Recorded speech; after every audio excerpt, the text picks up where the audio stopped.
우리는 주일 계속해서 예수님의 수석 제자죠. 예수님의 수석 제자였던 그 베드로 사도의 편지를 우리가 함께 생각하고 있습니다. 우리가 잘 아는 대로 예수님의 제자들 가운데 참 우여곡절이 많았던 대표적인 사람이 베드로였습니다. 잘 아시죠?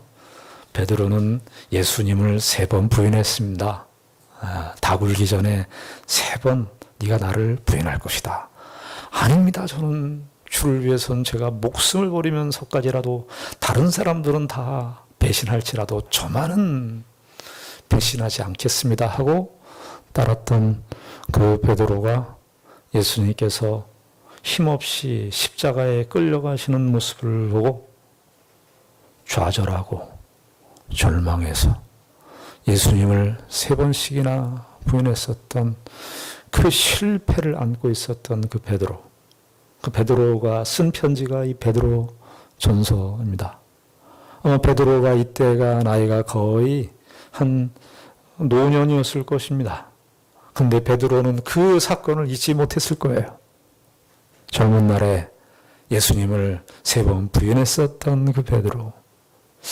예수님께서 하나님의 제자를 만들어 나가시는 이 방식은 승리하고 성공하고 또 아무 하자가 없는 사람을 예수님은 제자로 쓰는 것이 아니라 이렇게 배신하고 부인하고 실패했었던 그 베드로를 예수님의 제자로 만드시는 것입니다. 사도로 만드셨어요. 사도로. 예수 그리스도께서 갖고 계신 그 은혜가 얼마나 큰지. 세상은 어떻습니까? 세상은 한 번의 실패를 용납하지 않는 것이 이 세상이에요. 그러나 예수 그리스도께서는 베드로를 실패한 베드로를 찾아가시고 이렇게 사도로 세우셔서 편지를 하나님 나라의 복음을 증거하는 이 서신을 쓰게 만드시는 우리는 베드로 편지를 이렇게 읽습니다마는 그 이면에 깔려있는 그 스토리들을 생각할 때 하나님의 놀라운 그 축복과 하나님의 일하심의 그 기이한 것들을 우리가 생각하지 않을 수 없고 묵상하지 않을 수가 없습니다. 그 하나님의 은혜는 베드로만의 은혜가 아니고 예수님의 제자들만의 은혜가 아니라 오늘 우리에게도 동일하게 베푸시는 하나님의 은혜인 것을 기억하시기를 바랍니다. 저와 여러분들도 베드로와 같은 존재인데 지금 여기 이렇게 서 있는 것은, 이렇게 와서 예배를 드리는 것은 우리가 어떤 말로 또 설명할 수 없는데 딱 하나의 설명이 있다면 하나님의 은혜이죠. 하나님의 은혜. 그 베드로 사도가 지금 1세기 때에 저 소아시아 터키 북부에 있는 타우루스 산맥이죠. 타우루스 산맥인데 터키에 그 타우루스 산맥 북쪽에 있는 디아스포라 유대인들, 또 예수를 믿고 디아스포라 유대인들 중에 또 그 중에서도 디아스포라가 된 그 1세기 때 타우루스 산맥 북쪽에 있는 1세기 때 고난 가운데 핍박 가운데 있었던 성도들에게 이 편지를 쓰고 있는 것입니다. 1절과 2절의 인사말을 통해서, 인사말이 그 당시 때 형식인데 베드로 사도는 그 형식만 썼지 그 형식의 내용 속에 기독교 신자들의 정체성, 하나님의 복음의 영광, 이런 것들을 잘 담아서, 특별히 우리가 지난 시간에 확인했던 대로 나그네라, 나그네다, 나그네. 세상에 대하여 하나님의 백성들은 나그네 의식을 가지고 살아야 된다. 참 고난 가운데 있는 성도들이 이 나그네라는 말을 들었을 때 얼마나 위로가 되겠습니까? 이 세상에서 고난을 당하는데, 이렇게 힘든 일을 당하는데, 우리가 이 세상은 지나가는 과정에 불과한 나그네구나. 그렇지. 우리에게 위로가 되는 거예요. 그 이야기를 하고 난 다음에 베드로 사도께서는 이제 본론으로 들어갑니다. 그게 뭐냐면 오늘 3절부터 시작이 되는데요. 우리 주 예수 그리스도의 아버지 하나님을 찬송하리로다. 이 찬송하리로다가 문장에 뒤에 있습니다마는 헬라어 원문에는 찬송하리로다가 제일 앞에 있어요. 찬송하리로다. 뭐가 찬송할 게 있어요. 그렇게 베드로도 고난당하고 1세기 때 성도들도 고난당하는데 도대체 이 찬송은 무엇일까요? 여러분들은 그 생각을 해보셨습니까? 뭐 좋은 일이 있어야 뭐 찬송하는 거 아니겠어요? 기쁜 일이 있어야 좀 찬송하는 거 아니겠어요? 근데 이 편지를 받는 독자들이 1세기 때 성도들이나 편지를 쓰는 이 베드로나 우리가 뭐 추측할 수는 없지만 그들이 처한 삶의 정황이라고 하는 것은 정말 죽음이 늘 앞에 어른거리는, 그리고 때로는 배도 굶고 굶주리고 절망이 일상이 되어버린, 절망이 일상이 되어버린 것 같은, 고난이 일상인 것 같은 그런 삶의 상황 속에 있는 사람들이 무슨 첫 편지를 보내는데 그 찬송하리로다 나옵니까? 이게 바울 사도도 에베소서에서요 똑같이 썼어요. 이게 1장 3절에 베드로전서 1장 3절과 에베소 1장 3절에 보면 거기도 바울이 뭐라고 하냐면 똑같이 단어 순서 똑같이 썼어요. 찬송하리로다. 우리 주 예수 그리스도의 아버지 되시는 하나님께 찬송하리다. 바울은 그거를 에베소서로 어디다 썼냐면 로마 감옥에서, 도대체 바울은 뭐고 그 당시 때 바울의 편지를 받는 에베소 교인들은 무엇이고 도대체 기독교는 무엇인가? 이 세상에서 기대할 수 없고 이 세상에서는 그 근원을 찾을 수 없는 이 고백이 뭔가? 찬송하리로다. 찬송하리로다. 세상에 뭐가 좋은 게 있어야지. 뭐가 보이는 가시적인 어떤 물리적인 환경이나 조건들이 좀 갖추어지고 뭔가 획득되어지고 뭔가 축적되어지고 그러면은 기쁨이 있다 그러고 찬송이 있다 그러는 거 아니겠어요? 그런데 찬송하리로다. 찬송하리로다. 바울은 이 표현을 많이 써요. 찬송하리로다. 찬송하리로다. 에베소서만 한 게 아니라 고린도후서 또 다른 서신에서도 찬송하리로다. 여러분, 이것이 기독교는 기독교가 기쁨을 말하는 거, 기독교가 감사를 말하는 거, 기독교가 찬송을 말하는 것은 우리의 물리적인 환경이나 우리의 주변적인 조건들의 영향을 받는 그런 찬송, 그런 기쁨이 아닙니다. 만약에 그런 기쁨이면은, 그런 찬송이면은 우리의 상황에 따라서 그 찬송은 항상 가변적이에요. 우리의 기쁨은 그것에 따라서 줄었다 늘었다 합니다. 신자들은 우리의 기쁨과 찬송의 내용이 오늘 이 베드로 사도께서 예수 그리스도의 아버지 하나님이기 때문에 찬송합니다. 여러분, 구약 성경에 보면 누구누구의 하나님 이렇게 표현이 많이 되어 있어요. 특히 대표적인 게 뭐냐면 아브라함과 이삭과 야곱의 하나님 이렇게 했어요. 구약 성경에는 이제 믿음을 시작하는 선조들, 족장들을 이름에 들어서 그 생애 속에 함께 하셨던 하나님, 아브라함과 이삭과 야곱의 하나님, 이런 식으로 불렀고요. 우리가 다니엘서를 설교했습니다만 다니엘서도 보면 사드락과 메삭과 아벳느고의 하나님 이런 표현이 나오고, 또 구약성경 시편에 같은 데 보면 이스라엘의 하나님 이렇게 나오는데, 신약성경에서는 어떤 우리가 구약성경에 나오는 믿음의 영웅들이나 어떤 민족이나 이런 사람들을 다 얻고 예수 그리스도의 아버지 하나님, 예수 그리스도의 하나님을 찬송하라고 말합니다. 그것은 구약 성경에 있었던 그 족장들이나 이스라엘에게 허락하셨던 그 약속의 성취, 그 약속의 성취가 궁극적으로 한 분에게 다 모아지는데 그분이 누구시냐? 바로 예수 그리스도. 그 예수 그리스도의 아버지 하나님이니까 그 예수 그리스도와 우리가 연결되어 있기 때문에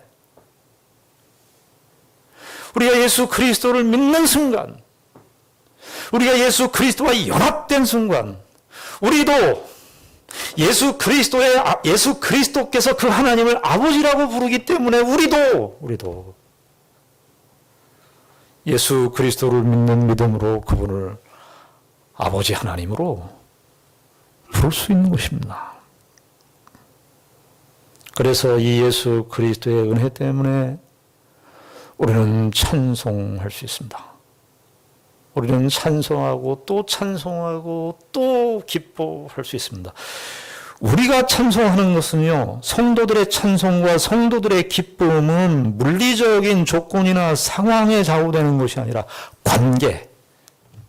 관계적 차원에서 나오는 기쁨이고 관계적 차원에서 나오는 찬송입니다. 그래서 변화되지 않아요. 왜냐하면 관계라고 하는 것이 어떤 관계냐 하면 그리스도와 우리와의 관계가 영원한 관계이기 때문에 영원히 찬송할 수 있는 거예요. 영원한 관계이기 때문에 영원히 찬송할 수 있고 영원히 기뻐할 수 있습니다. 베드로 사도는 이 말부터 먼저 시작을 하면서 찬송하리로다 하면서 예수 그리스도 우리 주 예수 그리스도의 아버지 하나님께 찬송한다 하면서 찬송의 내용을 좀 더 구체적으로 말하는데 크게 얘기하면 우리에게 일어난 일이에요. 우리에게 도대체 어떤 일이 일어났을까? 그 구원이라고 말할 수 있는데 이렇게 추약해서 이야기하면 구원이라고 말할 수 있는데요. 그 구원이 어떻게 시작이 되었는가? 그 구원은 도대체 무엇으로부터 시작되었는가? 이거를요, 바울 사도도 그렇고 베드로 사도도 그렇고 사도 요한도 마찬가지고 우리에게 일어난 일이, 나에게 일어난 일이, 누가 나에게 관심을 갖는 것도 우리가 감동을 받잖아요.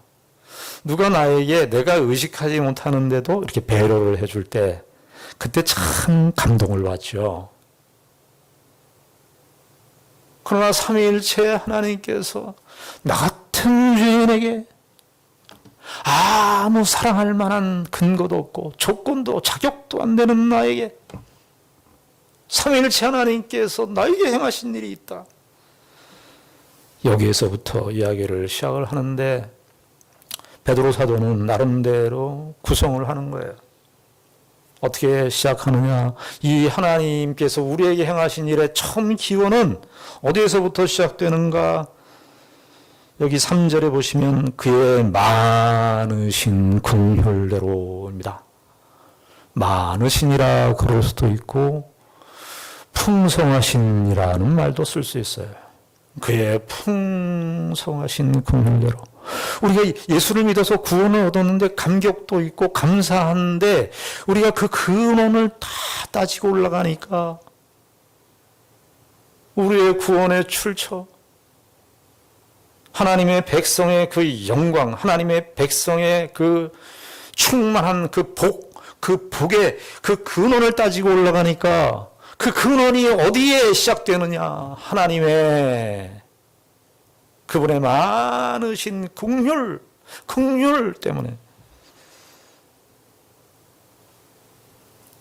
이것은 하나님의 이 많으신 긍휼, 이 풍성하신 긍휼, 우리의 구원, 우리에게 일어난 일인데 그 근원이 하늘에서부터 시작된 하나님의 긍휼하심이라는 이 하나님의 긍휼로부터 시작된다는 이 사실은 바울도 에베소 2장 4절과 5절에 에베소 2장 1절부터 3절까지가 우리의 운명이에게, 우리의 예수 믿기 전에 우리의 운명이 어떤 운명이었냐면 허물과 죄로 죽었어요. 죄송하지만 우린 죽었어요. 예수 안 믿으면 죽은 거예요. 성경에서는. 우리가 허물과 죄로 죽어가지고 본질상 진노의 자녀였고, 본질상 진노의 자녀였다는 것은 심판받아 영원한 멸망에까지 갈 수밖에 없는 운명에 처해 있었던 우리들인데 에베소 2장 4절에 거기도 나오죠.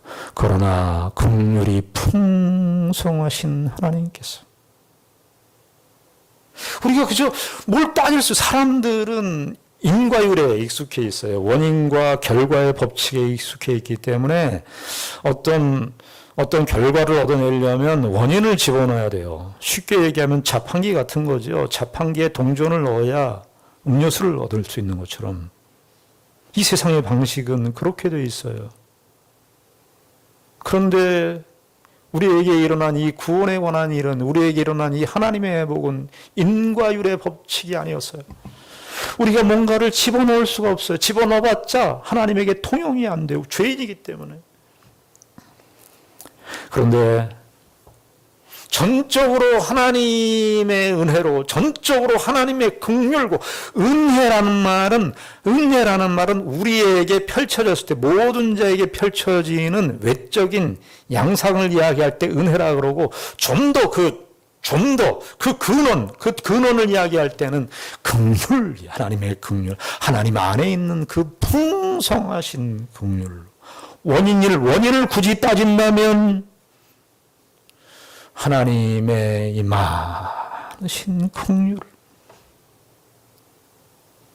베드로 사도가 본론으로 1세기 때 있었던 그 성도들에게 편지를 보내면서 구원을 이야기하면서 우리에게 1세기 때 성도들이나 베드로 사도나 예수 그리스도를 믿는 모든 사람들에게 공통적으로 우리의 구원과 우리의 일어난 이 복은 하나님의 많으신 긍휼을 따라서.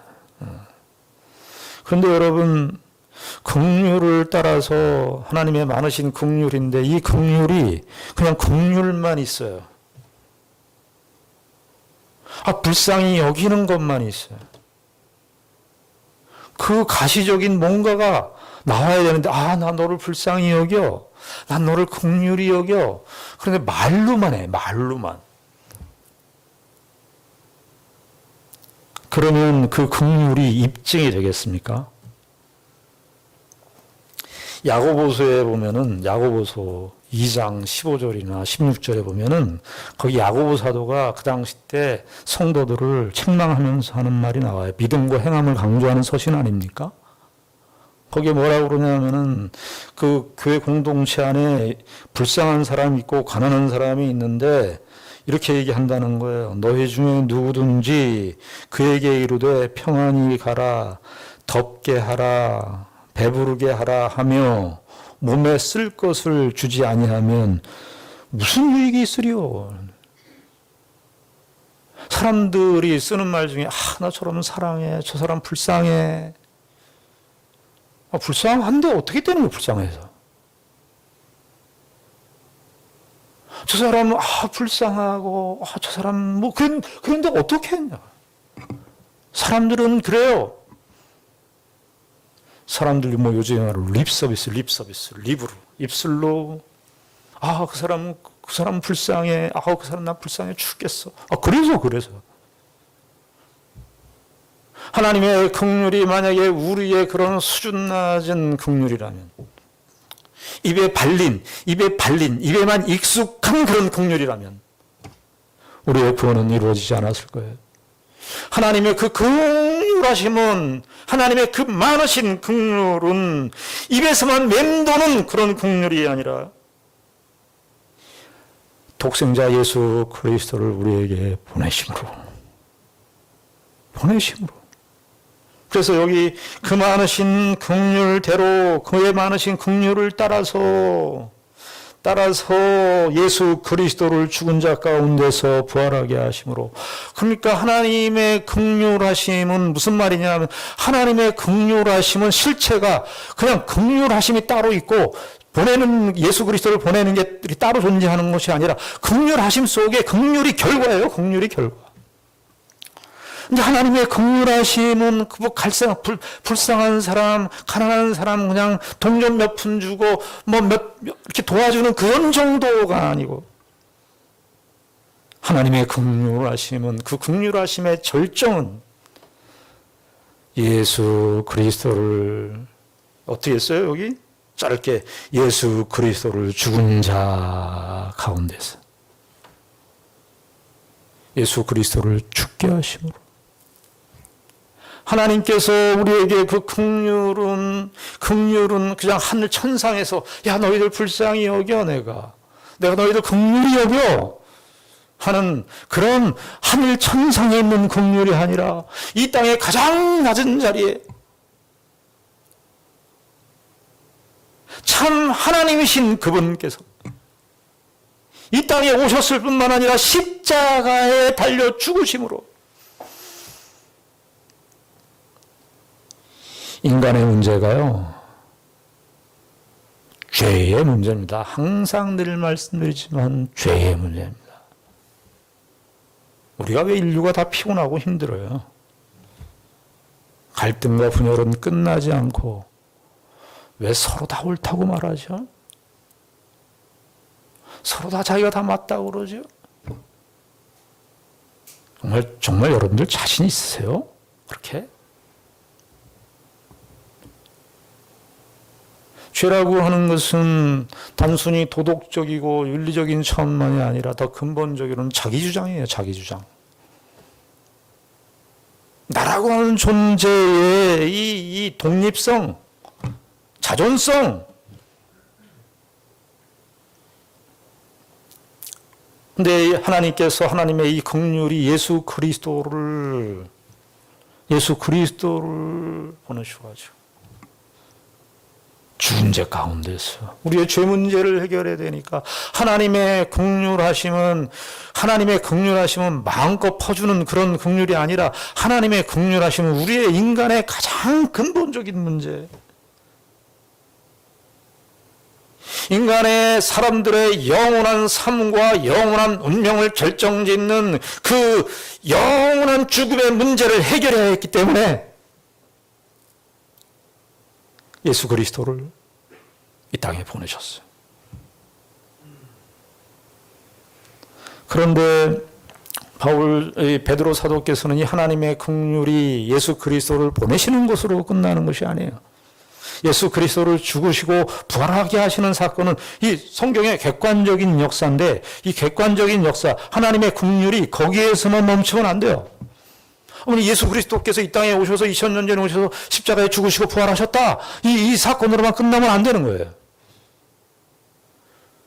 그것이 정말 우리의 복이 되려면 우리를 그 예수 그리스도께서 죽으시고 부활하셨다는 그 객관적인 그 역사, 그 객관적인 사건이 우리의 것이 되어야 되는데.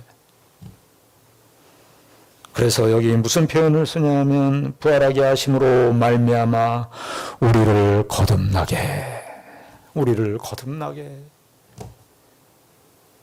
왜냐하면은 예수 그리스도께서 이 죄 문제를 해결했기 때문에 죄 문제가 해결이 되는 것이 우리에게 적용이 돼야 돼요. 우리에게 적용이 되어야 되는데 우리는 예수 믿기 전에 다 옛사람이었어요. 옛 생명, 이 죽음으로 일관된 생명이었어요. 다시 태어나야만 됩니다. 그냥 덧붙여서는 안 돼요. 왜냐하면 우리가 전체가 다 죄덩어리이기 때문에 그저 인간에게 어떤 윤리성, 도덕성을 그냥 덧붙이고 거기다가 추가하는 것으로는 인간의 문제가 해결이 안 되는 거예요. 새로 태어나야 돼요. 새로 태어나. 여러분 그 생각 해보셨어요? 내가 다시 태어난다면? 그런데 그 불가능한 일이죠. 그런데 기독교적인 영역 안에서는, 성경의 기독교적인 영역 안에서는 이 일이 일어났는데 우리가 다시 거듭나게 하셨다. 거듭나게 하셨다. 이 하나님의 긍휼은 예수 그리스도를 객관적으로 이 땅에 보내신 것으로 끝나는 것이 아니라 우리를 죄와 사망과 옛사람의 체계, 첫 창조 질서 속에서 익숙해 있었던 우리를 새 창조로 바꿔내시는 거예요. 그래서 고린도후서 5장에서는 너희들은 새로운 피조물이 되었다, 그렇게 말해요. 새로운 피조물이 되었다. 신앙생활은 정확하게 엄밀히 얘기하면 새롭게 태어나는 이 사실로부터 출발하는 거야. 많은 표상을 담고 있어요. 여러분들 태어날 때 여러분들이 스스로 결정해서 태어나신 분 계세요? 이 땅에 태어나실 때 여러분, 중요한 것들은요, 우리의 손 안에 없습니다. 우리의 계획 안에 없어요. 인간이 요즘처럼 자신이 계획하고 미래를 생각하고 자기의 의지를 더 개발시키고 그런 식으로들 이렇게 흘러가고 있지만 결정적인 것들은 우리의 손 안에 없어요. 태어나는 거 여러분들 생각해서 태어났습니까? 우리가 도모해서 내가 태어나야지. 영적 출생 역시 마찬가지입니다. 사실은 우리가 사는 이 표상 세계, 이 실질 세계, 가시적인 이 세계는 하나님의 영적인 세계를 어떤 면에서 다 의식하도록 만들었어요. 우리가 부모와 자식 간의 관계도 그렇지 않습니까? 이 인류가 살아가면서 부모와 자식 간의 관계, 이 질서는 피할 수가 없어요. 나는 누구의 자식이고 누구의 또 부모이기도 합니다. 그것은 다 뭐냐면 궁극적인 우리의 근원 하나님 아버지. 하나님의 아버지가 있다는 사실. 그리고 출생, 특별히 예수 그리스도를 믿어서 이 교리적인 용어로는 중생이라 그러는데 새롭게 태어나고 다시 태어나고 요한복음 3장의 니고데모에게 예수님께서 말씀하실 때 너 위로부터 거듭나야 된다 혹은 다시 태어나야 된다.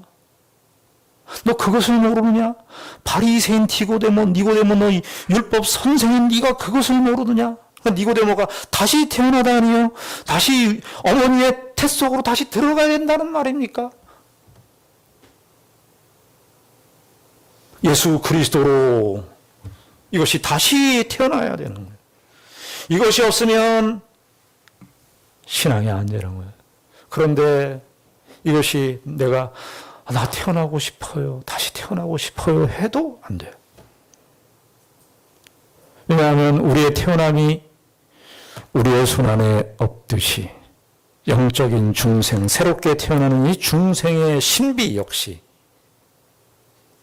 우리의 주권에 달려있지 않습니다. 그것은 전적인 하나님의 주권적인 긍휼하심을 따라서 우리에게 이 중생이 거듭나게 하는 일이 펼쳐지는 거예요. 자, 그런데 거듭나게 하고 끝나느냐? 거듭났어. 신앙생활, 우리 한국교회 신앙생활을 하는 거 보면 거듭나서 기뻐서 거기서 다 멈췄어요. 그래서 기쁜 건 좋은데 예수 믿고 새로 태어나서 이 기쁨과 감격, 이 대표적인 이단이 뭐냐면 구원파인데 구원받았어요. 구원의 감격이 있어요. 구원의 감격이 없으면 예수 안 믿는 사람이라고 생각을 하고 자꾸 언제 구원받았냐, 언제 중생했냐 그 날짜를 자꾸 물어봐요. 그래서 그거 날짜를 모르면 구원받지 못했다고 자꾸 물어보는 거예요. 그것은 거듭나게 하셨다 그 사실만 생각하는 거예요. 그러나 베드로 사도는 오늘 본문이 거기에서 멈춥니까?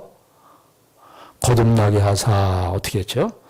산 소망이 있게 하시며 중생해서 여기 중생 예수 그리스도를 믿고 거듭나서 우리에게 주어지는 축복을 세 가지로 이야기하는데 첫 번째가 뭐냐면 산 소망이 있게 하셨고요. 4절에 보면은 유업을 주셨어요. 썩지 않고 더럽지 않고 쇠하지 아니하는 유업이라고 했는데 상속 재산을 받았다는 거예요. 쉽게 얘기하면 상속을 받았다. 그 다음에 세 번째가 뭐냐면 5절에 구원을 얻을 때네. 이 세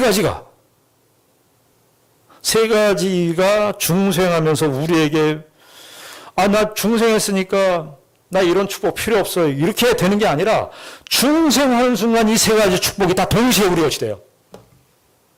예수를 믿고 우리가 중생하는 순간 모든 하늘나라의 축복, 영원한 나라의 영광, 이 모든 것들이 동시에 우리 것이 돼요.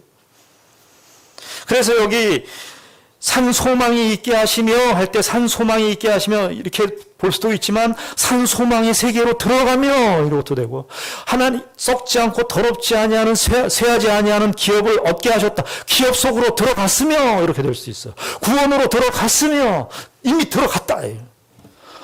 무엇하면서 예수 그리스도를 믿는 그 순간 중생하는 그 순간 이 모든 축복들이 한꺼번에 동시에 우리 것이 돼요. 그러니 제발 여러분들 신앙생활 하시면서 우리에게 주어진 축복을 좀 잘 알고 계시자고요. 우리에게 어떤 축복이 주어졌는지 잘 알고 계시자고요. 우리에게 주어진 축복을 잘 몰라. 너무 폭이 협소해. 예수 믿고 구원받았다 천국 간다 여기까지만 있어요. 그런데 오늘 베드로 사도가 아마 특별히 고난 가운데 있는 그 성도들을 의식하고 쓴 것일 수 있는데요. 여기 제일 먼저 첫 번째 중생한 이후에 거듭난 이후에 축복이 뭐냐면 산 소망의 세계로 들어갔다. 이럽니다. 산 소망의 세계. 여러분 이게 말이 안 맞는 거예요. 소망이라는 것은 뭐죠? 소망이라는 것은 미래에 있는 일이에요. 미래에 있는 일. 근데 사실은 여기 살아있는 소망, 살아있다라는 것은 현재 진행입니다. 소망이라는 것은 미래에 있는 것인데 베드로 사도께서 참 예수 그리스도를 만나고 예수 그리스도를 알고 물론 실패하고 여러 가지 우여곡절을 거쳤지만 예수님께서 이제 자기 베드로가 나중에 예수님과 사도행전에 보면 40일 동안 예수님과 함께 있으면서 하나님 나라의 복음을 다 듣고 그리고 순절 성령 강림 사건의 그 사건의 역사를 다 경험하면서 반추해 보는 거예요. 예수와 함께 있었던 일들을. 복음서에 예수님과 함께 있었던 그 생애를 다 보니까 예수 그리스도께서 주시는 그 은혜가 얼마나 크고 놀라웠던 것인지 그 과거에 예수님을 따랐을 때는 몰랐었던 그 사건들이 다 깨달아지기 시작하는 거예요. 그래서 예수님께서 그렇게 행동하셨구나. 그래서 예수님께서 십자가로 가시는 그 길을 그렇게 가셨구나. 예수님께서 예루살렘을 입성하실 때 나귀 타고 입성하신 이유가 바로 그런 이유 때문이었구나. 다 들어오는 거예요. 그러면서 살아있는 소망이라. 소망인데 살아있는 소망이에요. 여러분 베드로 사도가 살아있는 소망이라고 할 때에 무슨 반명제를 전제했을 거예요. 무슨 살아있는 소망인데 살아있는 것의 반대말이 뭐죠? 죽어있는 거예요. 죽어있는 거. 베드로 사도가 염두에 두고 있는 반명제는 뭐냐면 이 살아있는 소망이라고 썼을 때 그것은 전제하고 있는 것이 뭐냐면 죽은 소망.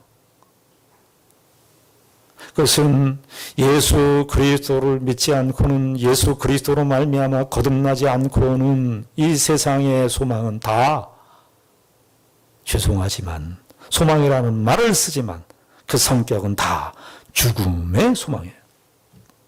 죽음의 소망이에요. 누가 그랬어요, 요즘에 하도 코로나 때문에 어려우니까 사람들이 희망 섞인 말을 하고 희망에 찬 말을 해야 되는데 어떤 철학자가 그 말을 했어요. 그냥 사람들은 희망만을 위한 희망이라는 거예요. 희망을 위한 희망. 단지 그냥 희망이라는 말, 희망의 근거가 없어요. 희망의 근거가 없고 그냥 희망이라는 말만 희망하는 거예요. 희망 고문이라는 말이 나오는 것이죠. 베드로 사도가 이 말을 썼을 때 살아있는 소망. 이 살아있는 소망은 영원한 소망, 영생의 소망인데 이것은 이 세상의 소망과 다른 소망이, 이 세상의 소망은 소망이라는 말을 쓴다고 해서 살아있는 소망이 아니라 그 소망의 형태는 갖고 있지만 그 성격은 죽음의 소망. 이 세상에서 많은 것을 누리고 이 세상에서 어떤 것을 누려도 그것은 죽음으로 결과되어질 수밖에 없는 소망. 그 소망입니다. 그 당시 때 이 헬라 그레코 로마 시대에 이 베드로 편지를 쓰는 시점이 헬라 그레코 로마 시대의 아주 절정, 최고의 문화와 최고의 번영과 철학과 우리가 지금 시대가 발전했죠. 그 시대의 시점에서 보면은 예수님 주전 1세기 그때 헬라 로마가 4~5년 동안 지배하고 있었습니다. 세계에. 지중해를 갖다가 자기 앞바다라고 생각했어요. 어마어마한 팍스 로마나. 그런데요, 그 시절에도요, 철학자들이 비극 철학자도 있어요. 비극 철학자. 3대 철학자 중에 이제 소포클레스라고 하는 사람이 있었는데 예수님 오시기 전에 활동했었던 유명한 비극 철학자예요. 이 사람이 뭐라고 그랬냐면은 그 당시 때 문화, 문명 다 누리고 살았었어요. 우리가 지금 누리고 있는 상대적으로 비교해보면 그때가 훨씬 더 대단했을지도 몰라요. 문명의 클라이막스 절정을 누리고 있었던 그 헬라 그레코 로마 그 시대에 소포클레스라고 하는 이 사람이 뭐라고 얘기했냐면 이렇게 얘기를 했습니다. 이 세상에서 최고로 복받은 사람 첫 번째가 누군 줄 아느냐? 첫 번째로 복받은 사람은 누구냐? 이 세상에서 태어나지 않는 사람이 제일 복받은 사람이다. 이 세상에서 태어나지 않는 사람이 복받은 사람. 두 번째로 복받은 사람은 누구냐면 죄송합니다만 태중에서 죽은 사람이 복받은 사람. 태중에서 죽은 사람이 두 번째로 복받았다. 세 번째가 태어나자마자 죽은 사람이 복받았다. 그 당시 때 최고의 문명과 헬라 그레코 로마 시대의 그 발전의 그 절정에 있었던 그 시대의 사람들이 철학자도요 반은 알고 있는 거예요. 그 시대의 의견을. 그러나 베드로 사도는 기독교는 그런 이 세상의 물리적인 환경과 조건에 의한 그래서 그것을 누려도 결국은 죽음으로 싸늘하게 끝을 맺을 수밖에 없는 그 죽음의 운명이 아니라 죽음의 소망이 아니라 예수 그리스도를 믿으면 예수 그리스도 안에 있는 이 생명은 하늘로부터 온 생명이기 때문에 우리에게 살아있는 소망, 지금도 살아있는 소망, 현재 살아있는 소망, 그 살아있는 소망으로 우리가 들어간다는 거야. 1세기 때 고난을 당하고 있는 성도들에게 여러분, 우리가 인생이 어려우면 어려울수록 힘들면 힘들수록 소망이 분명해야 됩니다. 기독교는요, 분명해요. 우회하지 않아요. 두리뭉실하지 않아요. 기독교는 왜 인간의 운명이 죽음의 운명으로 치달을 수밖에 없냐? 죄로 말미암아. 분명해요. 그리고 그 죄가 해결돼야지 사망도 해결이 돼요. 죽음의 운명의 그늘을 벗어날 수 있어요. 그래서 예수 그리스도께서 오셨어요. 죽음의 문제, 죄의 문제가 해결이 되면 죽음도 자연적으로 없어지는 거예요. 평생에 죽음의 종 노릇하는 것이 인생인데 예수 그리스도를 믿으면 예수 그리스도 안에 있는 이 하나님의 긍휼하심에 절정이라고 할 수 있는 이 예수 그리스도의 이 생명이 우리 가운데 어떤 것을 주느냐? 살아있는 소망입니다. 여러분, 살아있는 이 소망, 생명의 소망, 살아있음의 소망은요, 살아있음의 소망은 이상해요. 예수를 믿으면 신자들이 이 풍요로운 세상 속에서 이걸 잘 못 느껴요. 풍요로운 세상 속에 있으면은 이 예수 그리스도 안에 있는 살아있는 소망이 별로 같아 보여요. 다 다 속고 계시는 겁니다. 예수 그리스도 안에 있는 이 살아있는 소망만이 우리의 참된 소망이요. 저와 여러분들 잠깐이면 살다가는 인생 속에서 우리는 바로 예수 그리스도로 말미암아 영원히 살아있는 소망, 이 산 소망을 우리는 어느 때서든지 어떤 조건에서든지 어떤 정황 속에서든지 누릴 수 있는 사람들이 저와 여러분들입니다.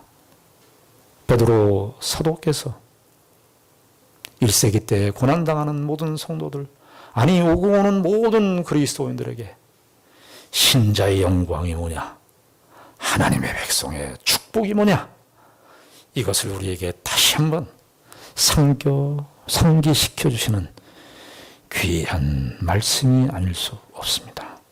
저와 여러분들은 바로 누구도 예외 없이 이 살아있는 소망, 생생하게 살아있는 이 소망을 우리가 누리고 가지고 있고 그 은혜 속에서 사는 자임을 잊지 않고 믿음으로 승리하시는 저와 여러분들이 되기를 바랍니다. 기도하겠습니다. 하나님 아버지 은혜를 감사합니다. 주님께서 우리에게 크하신 긍휼을 따라 예수 그리스도를 보내시고 우리를 죽은 자 가운데서 거듭나게 하시고 살아있는 소망을 누리게 하시는 이 은혜와 축복 속으로 우리를 부르셨습니다. 아버지 하나님, 세상의 눈이 어두워져서, 세상의 눈이 가리워져서 예수 그리스도 안에 있는 생명의 역사, 이 은혜의 역사를 보지 못할 때가 많습니다. 아버지 하나님, 성령 하나님께서 우리에게 은혜를 주셔서 우리에게 주어진 축복의 실체가 무엇인지를 날마다 누리고 체험하고 고백하고 찬송하는 우리 모두가 되게 하여 주시옵소서. 예수님 이름으로 기도드리옵나이다.